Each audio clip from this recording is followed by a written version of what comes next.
Voici une astuce qui est extraite d'une formation qui détaille les étapes de modélisation de l'AirPod 2 d'Apple. Ici, j'ai importé en arrière-plan le plan technique que j'ai mis à l'échelle et que j'ai positionné dans la vue de face. Vous trouverez par ailleurs le lien vers les ressources dans les commentaires. J'ai ici choisi d'orienter et de mettre à l'échelle la vue de la face arrière, ici, de façon à ce qu'elle soit orientée dans ma vue de face. Pour le reste des vues du plan technique, j'ai choisi de les laisser ici sur la vue de face et de les dessiner dans cette vue et de venir ensuite les transposer. Et c'est ce que nous allons voir maintenant. Nous avons ici les courbes de la vue de dessous que nous allons donc transposer de façon à ce qu'ils apparaissent sur la vue de dessus.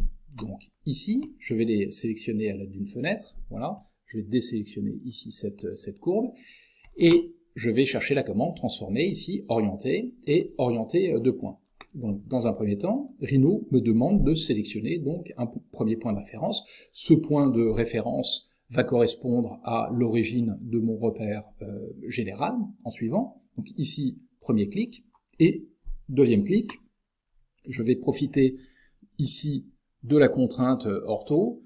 Quant à la longueur, dans la mesure où nous n'avons pas de mise à l'échelle, c'est pas important. Donc ici, je fais un clic gauche, ici, et donc pour les transposer, Rhino me demande donc un point cible. Le point cible, ainsi qu'évoqué, ça va être, donc on peut le faire aussi dans la vue de dessus, ici, va être l'origine du repère, 0 entrée, d'accord, et ici, je vais chercher maintenant, donc échelle 1D, c'est non, pas de mise à l'échelle, ici, et là, je vais chercher l'orientation ici.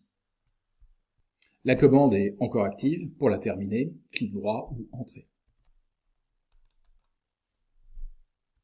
Donc en résumé, cette commande transformer orienter de points nous a permis de réaliser en une seule commande, une translation et une rotation.